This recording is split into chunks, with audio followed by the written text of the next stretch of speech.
Well, hello everyone. It's been a while. I have decided today that instead of reading a random ghost story out of a book, I would instead tell you about my own ghostly experiences in life that I've had. I think it would be interesting for me to go through all of the weird shit that has happened in my life. Yes, that's my cat. Her name is Picasso. Don't ask me why. I always thought it would be interesting to tell the world about my strange paranormal experiences. I've had a few. I can't say that I have had crazy experiences like some people have. They're a little bit more tame. I haven't really technically seen anything, but I have heard and I have felt. And I've had just weird things happen that don't make sense, if you know what I mean. I have my wine for this. This is probably the this is the first proper supernatural occurrence that I remember experiencing. The one that really stuck. I'm sure that there have been others when I was younger that I just like maybe I blocked it out or I just can't remember them. But this one, it's almost like when it all began. This is the one that I always think back to. A little bit of backstory. When I was 17 years old, I moved out of my mum's home. Eventually, we found a house that had two rooms for rent. And the house was owned by this crazy fucking woman. I'm sorry, I don't like to call people crazy, but she really bloody was. We moved in with this woman. It was a very tumultuous household, let's say that. There was a lot of negativity. And when I was 17, I was going through a really bad time, mentally and emotionally. I guess that maybe that attracted the entity that I believe was in my bedroom that night. One night, I was in bed and it was freezing. And Australians out there might be like, yeah, you lived in Tasmania. What do you expect? And it's like, yes, I know. But it was unusually cold that night. It was an oldish house, sure. It was from the 50s. I think they built it in the 50s. But it was like absolutely freezing. And I'm pretty sure at the time it was not winter. And I was like, what the fuck? Like, why is it so cold right now? I was dead awake. All right. A lot of people are going to be like, you were dreaming. Nah, I wish.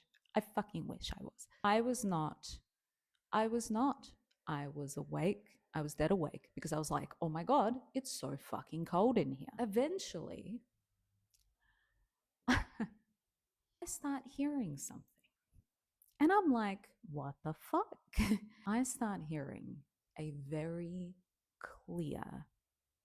very clear sound in my room. It was very, very clearly in my room. There was nobody outside my door. The light was on in the corridor, and I could see underneath the door, if you know what I mean. Like there's a little bit of light. Yes, you know, you can tell when somebody's outside your door. There was nobody outside my door. There was no one around. There was no one in my room but me. The only the only other person that was in my room was my guinea pig. And I start hearing, and I'm gonna reenact it right now. All right.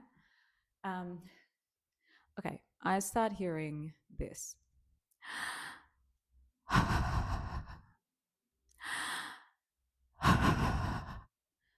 in my bedroom next to me. No, I couldn't feel the breathing on me. All right. No, but I could hear it very loud, very clear. It was very clearly, at least to me, it sounded like a woman's voice. Look, if it had been now, maybe I would have been like, oh, that's cool. I was 17 back then. Things like ghosts scared the absolute shit out of me.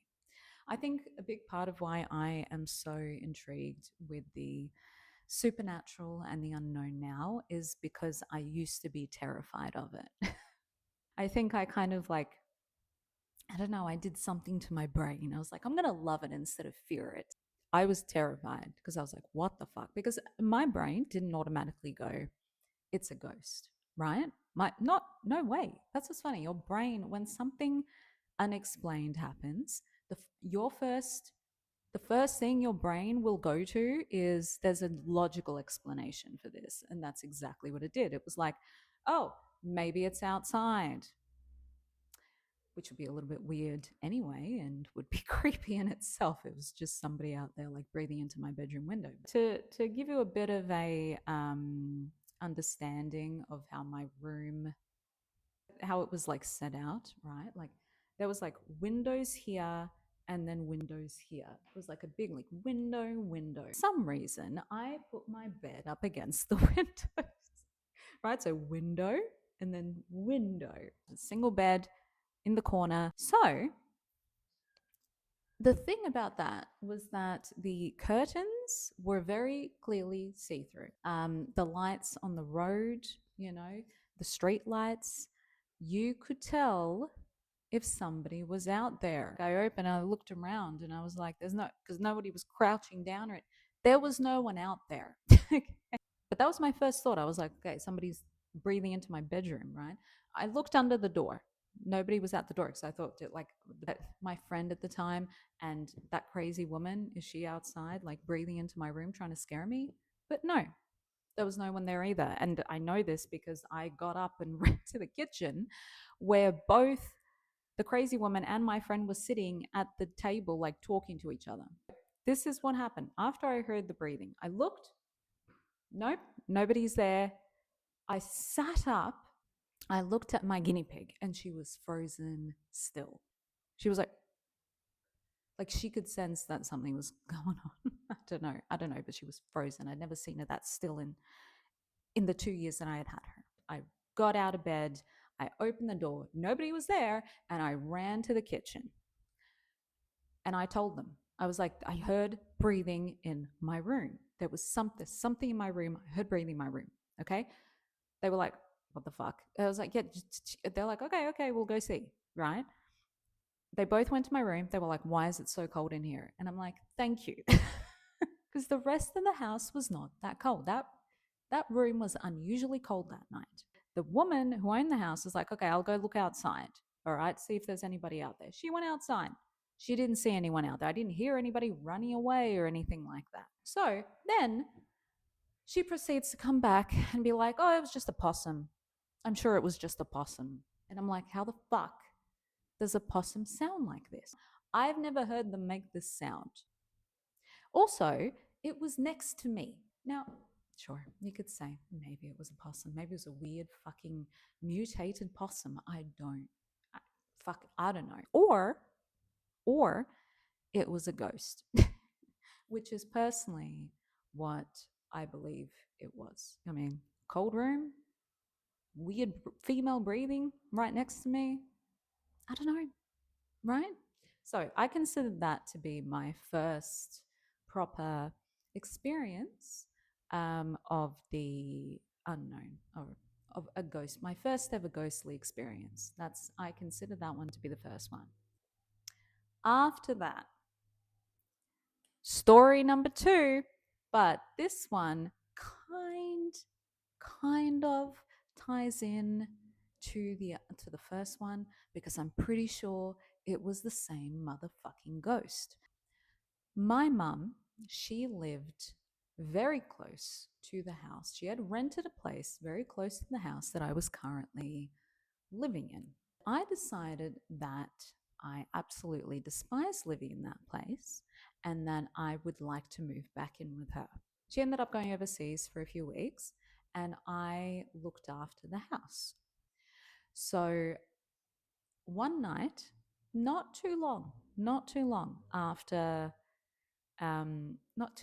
the incident, because I'm pretty sure after that incident I moved out maybe like what 2 weeks after or something. Like I was really done. So when my mum went away, I was in my bed, in my room, in my new room. I at the moment I'm living by myself in a house of my own, and I live in my own apartment, and I very easily don't give a shit. I don't get scared at night anymore. But when I was 17, being in a house by myself, I was scared. And I wasn't scared of people. I was scared of ghosts. Like, I was scared of the unknown. Like, I was one of those people. I was 17 and I was scared to be alone in a house in the dark.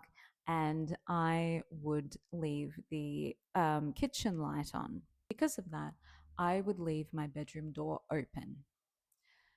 One night, I woke up to breathing again. And it sounded again like a woman's breathing. It sounded like a female. But she didn't go the this time. It was just, I was like, the fucking bitch followed me to the new house. If it was a real ghost and it was, let's say she was like, oh, I attached myself to this person and now she's moved, but it's just down the road, so I'm gonna follow her. I was like, are you fucking serious? Like, I remember thinking to myself, are you fucking serious? Like, I leave the light on, I leave that house, like, still, I was terrified, but I was also pissed off. So yeah, after that, I don't remember that happening again. But I do remember that the whole time when my mum was gone, I had a lot of people over. So I think a big part of having a lot of people over, including my boyfriend at the time, was because I didn't want to be alone in that house. So now we move on to story number three. All right, story number three um, is a little bit. It's nothing big, but I'm gonna add this in because I remember being absolutely terrified, even though nobody else seemed to be, but I absolutely was.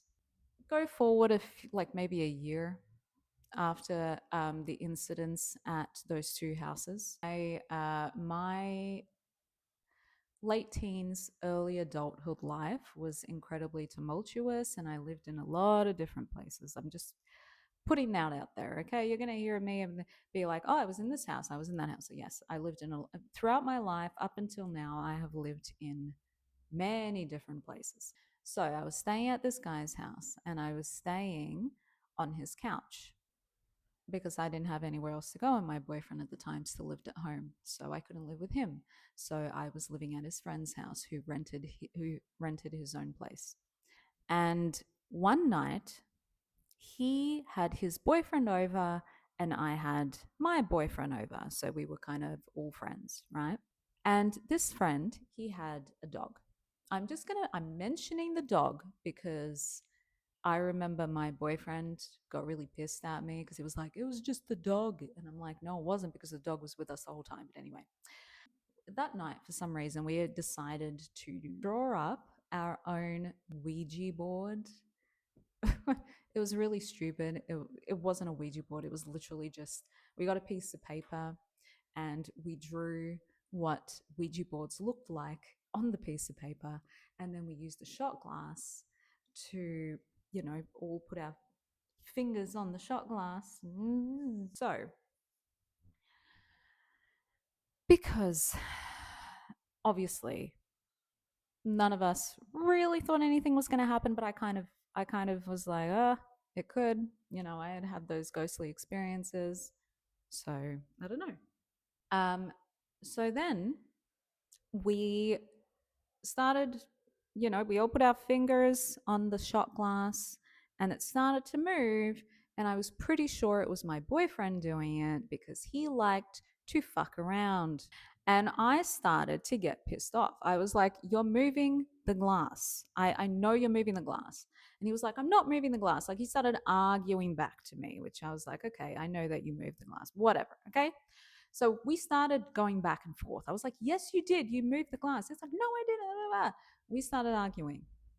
The next second, Next thing I hear, and we all hear, including the dog, because the dog was like, what the fuck? The next thing that we hear is in the kitchen. So we were in the living room, okay? Now this was a open plan living area, which is, you have the kitchen that is connected to the living room, right? The kitchen, but it's like divided by the bench, very common here in Australia.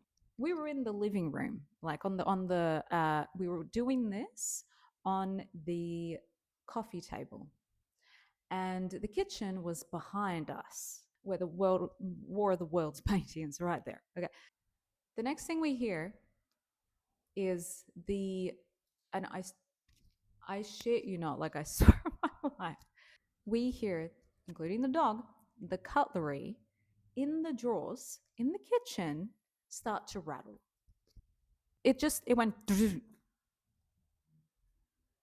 like all of us. We were like, including the dog. The dog was like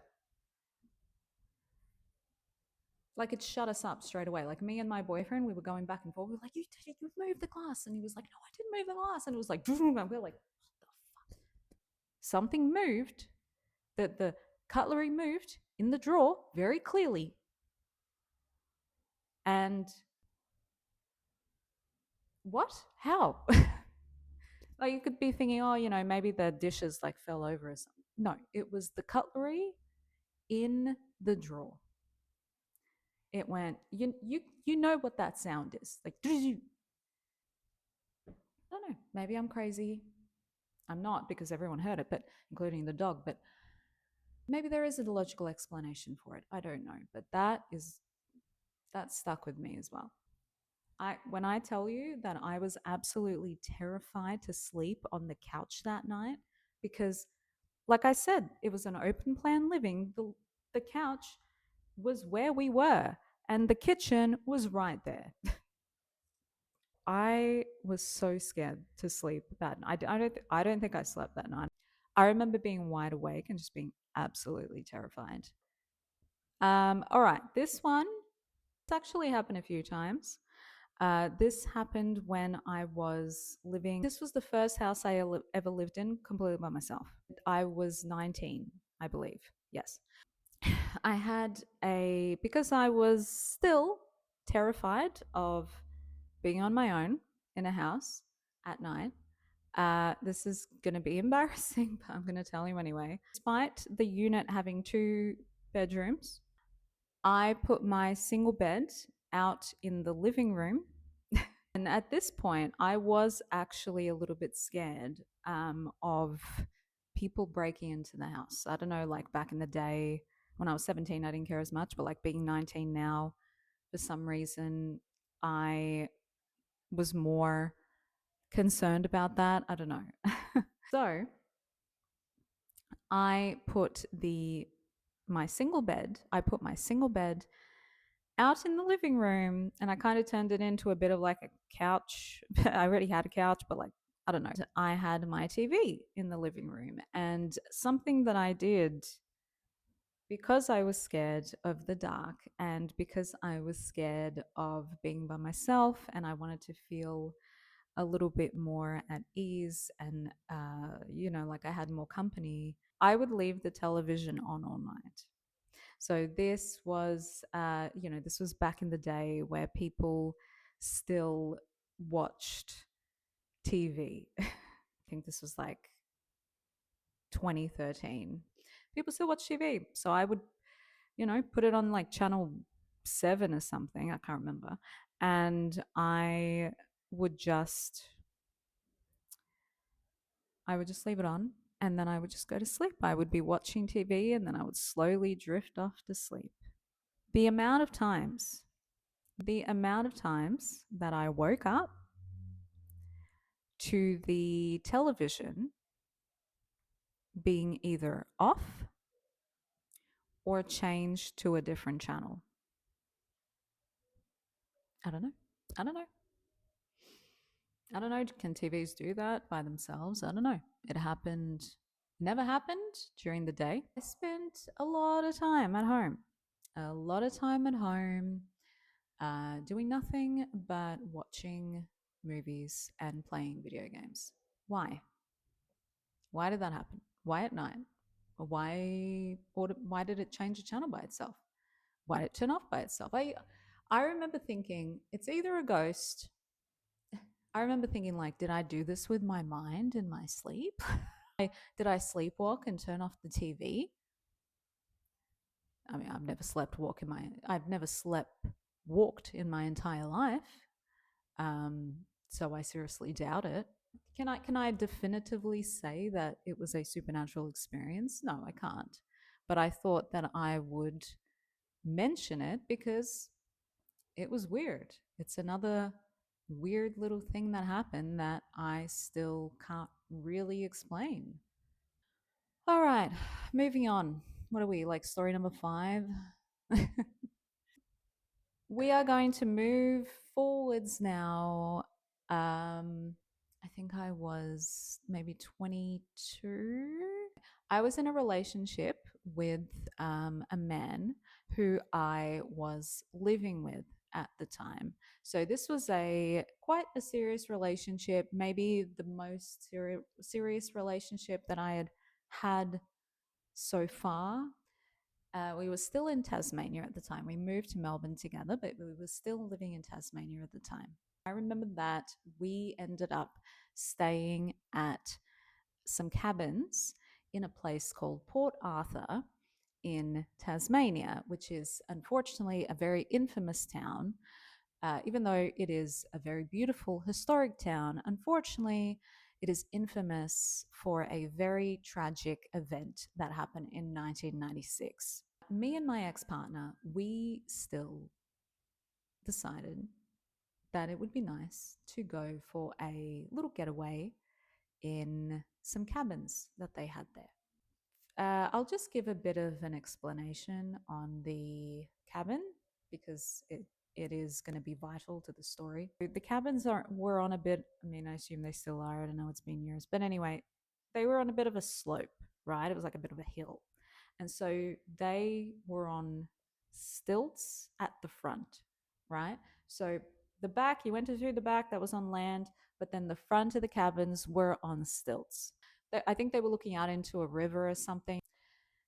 So the window of the bedroom was where the stilts are. You know what I mean? Like nobody could really just be like outside the window unless they somehow climbed the stilts and somehow went into like the middle because of the window was in the middle, right? So somehow, I mean, you just couldn't. Like maybe if you had like a massive ladder, I don't know.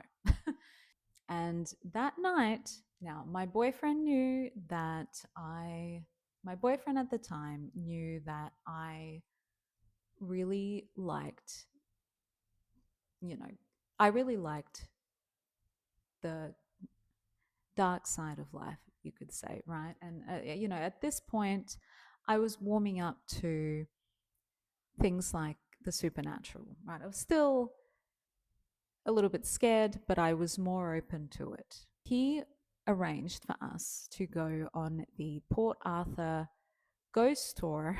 And, it was fine. It was the first ever ghost tour I've ever been to. I've only been on two. we, it was fun. Nothing happened on that ghost tour, but it was interesting nonetheless. It was even just learning about the history. I liked it. It was interesting. We went back to the cabin. We went to bed. It was fine. I slept fine. It was all good. The next morning, oh, I should mention actually that it had been raining the night before. It's kind of raining that whole weekend now to think about it anyway. You get up in the morning, right? Things fine. It's still raining, but whatever. So I go to the window. That's the first thing I do. I go to the window in the bedroom and I draw back the curtains. And the first thing I see, now remember, it was raining, right? It had been raining. So the window is wet on the outside. So the first thing that I see is handprint on the outside of the window going like this, like somebody had gone on the window. So remember, the cabin was on stilts. The cabin was on stilts. The window was very high up off the ground with nothing underneath because it was on stilts.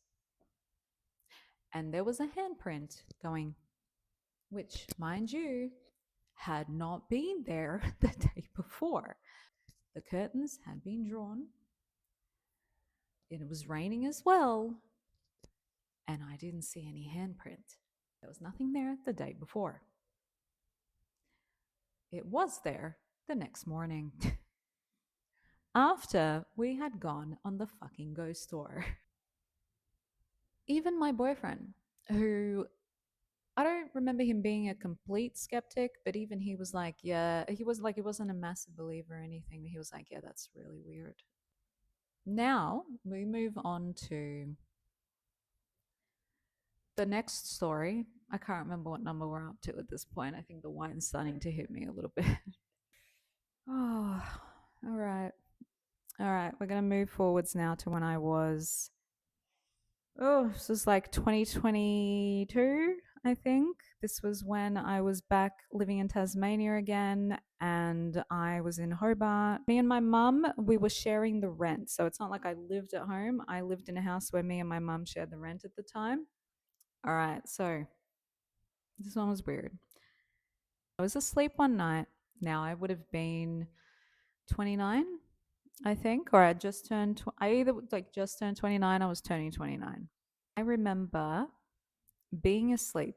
All right, like I was asleep that night, and I woke up to again. I woke up to a very clear humming sound this time, not the breathing in my face, but a very clear humming sound from, again, a woman. And she was like,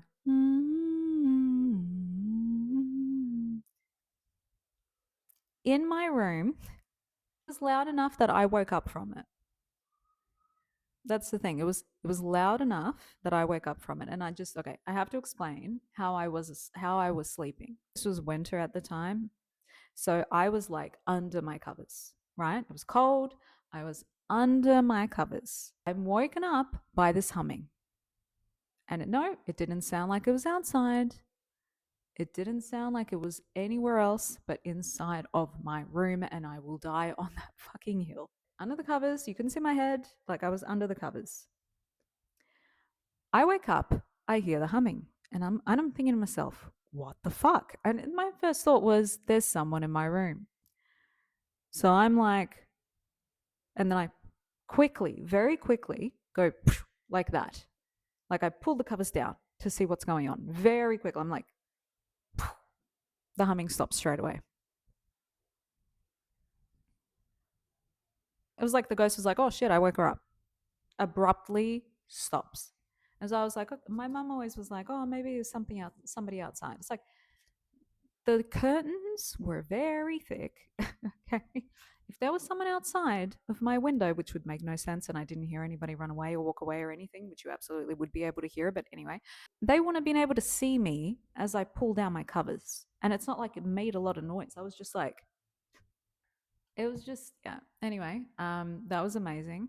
I wasn't, at this point, I was not scared. Freaking 29, I was like, I'm just not scared. If anything, I think that's awesome. And it was funny because I remember that when we moved into that house, when you go in, like when you look for, you're trying to find your Wi Fi on your phone, and you look and it's like browsing Wi-Fi's around the area, and then like other people's Wi-Fi's show up with the names that they picked for their Wi-Fi's. There was one from, I don't know, the next door house or something that literally said haunted house. I remember thinking like, huh, I wonder if it's kind of like I wonder if this is the ghost that is kind of like she just drifts through the old houses or something. I like to think that night that she was just watching over me. Like she was just watching over me sleeping, and maybe she was just humming to herself, or maybe she was humming to, you know, I don't know. I like to believe that she was just sitting there watching over me. Let's move on to Launceston. So I moved again to Launceston from Hobart a year after that. All right. I had just broken up with a man who I had been seeing quite seriously for the last 2 months. And yes, I know you're like, oh, it's 2 months. That's not a big deal. But I was like, yeah, I will say that I genuinely, at the time, now I think back to it and I'm like, what the fuck was wrong with you? But at the time, I genuinely believed that this guy could be my soulmate. So that happened, unfortunately. Now, like I said, now I'm like, what the fuck? But anyway, at the time, it was a bit of a tumultuous relationship. So at the time, it felt like it was more than what it was. When we finally broke up for good, um, even though at the same time I was relieved, if I'm going to be fully, completely honest, after we broke up for good, I was quite relieved. But of course, you're still going to be a little bit upset, right? You're like, oh, I thought that this was more than it was. You know, I feel it wasn't really, at this point, it wasn't about him, it was about me, right? I was like, oh, okay, I was silly. I shouldn't have thought that this man was anything special. And then, so we broke up that night. He left, and I went to bed. I wake up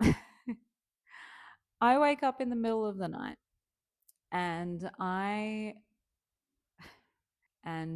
feel very clearly at the foot of my bed something pushed down on the mattress next to my foot. When you can just feel like the something's like compressing down right next to you, like on the mattress, like a little bit, not very boom, but a little bit. You know what, my logical brain, the first thing I thought was, did an insect fall on my bed? Now, mind you, I didn't have any pets at the time. There was no one else in the house. It was just me. So my first thought after having just woken up, and then after being woken up, feeling that, was, did an insect just fall on my bed? I instantly am like, I look because I just felt something just push down, right? And I'm like, what the fuck? And then I look, there was no insect. And my brain was still like, there's got to be an insect. I mean, what else could this be? And then I was like, huh. So I'm going to get a little bit personal. My father passed away 10 years now, 10 years ago now. Um, and I've always believed that he was watching over me. And after the idea of the insect falling on the bed had been confirmed to be untrue, I started to think maybe because my father had witnessed what had happened to me with my ex boyfriend, that maybe he wanted me to know that he was here for me, you know? Maybe that was his way of being like, I'm here, you know? Or someone is here for you. The fact that that happened that specific night, and I'd been in that house for, I don't know, like, I think it had been maybe like 9 months now. You know, it was that specific night that I feel a very clear something pushing down on the bed, right, like right next to my foot. Never experienced that before in my life. Like, I'd never experienced that before in my entire life. And it's that specific night after, you know, breaking up with the man that I thought I was going to marry one day. I don't know. It's interesting. I think the last one I'm going to tell is one that happened somewhat recently. I know, look, these ghost stories, I know they haven't been anything special, right? But I believe that little things still count for a lot. And I mean, they're still interesting to me. But yeah, so the last one I'm going to tell was one that happened in this house that I am in right now, which is in Adelaide. Like I said, I'm living alone in this place. And this was when I had just gotten my kitten. She's not technically a kitten, she's an adult cat, but just gotten Picasso. And so this was probably, no, this would have been like November last year. The very first night that she slept in this house, the very first night I got her, she slept on the bed with me. This is a very short story, but I found it to be very interesting. Now, you may think, oh, maybe it's not a big deal. I'm sure there's explanations for it, and maybe there is. But I'm just gonna put this one out there, okay? And then you can make up your own mind about it. I still haven't. The very first night, she slept on my bed, and we both woke up. I remember that we both woke up to a weird, and I'd never heard this before, anywhere. Okay, not here, not any other house I've lived in. And we just remember, like I just remember we both woke up to meowing in the living room. It was like meow, meow, but it didn't sound like a cat was meowing. It sounded like a human was pretending to meow. I know that we both heard it because when I was like, because I didn't like get up or anything, it was like, I was just like, I was looking towards the door. I was like, what the hell's going on? When Picasso woke, she too was like, she woke up and then she was like, straight away looked towards the door, like, what the hell? Like, she heard the same thing. It's like, oh, okay, so it wasn't just me. I remember telling my mum about this because I was like, what the hell is going on? And my mum is a skeptic, right? But I remember her saying, well, your father loved cats. Yeah, I remember she said, your father loved cats, and he did. I remember he loved cats. He had, when he was a kid, he had 10 stray cats that he would feed. So, I don't know. Maybe it's not a big deal. Maybe there's another explanation for it, but like just by the way, I live upstairs, right? I don't live on the ground floor. Maybe it wasn't anything big.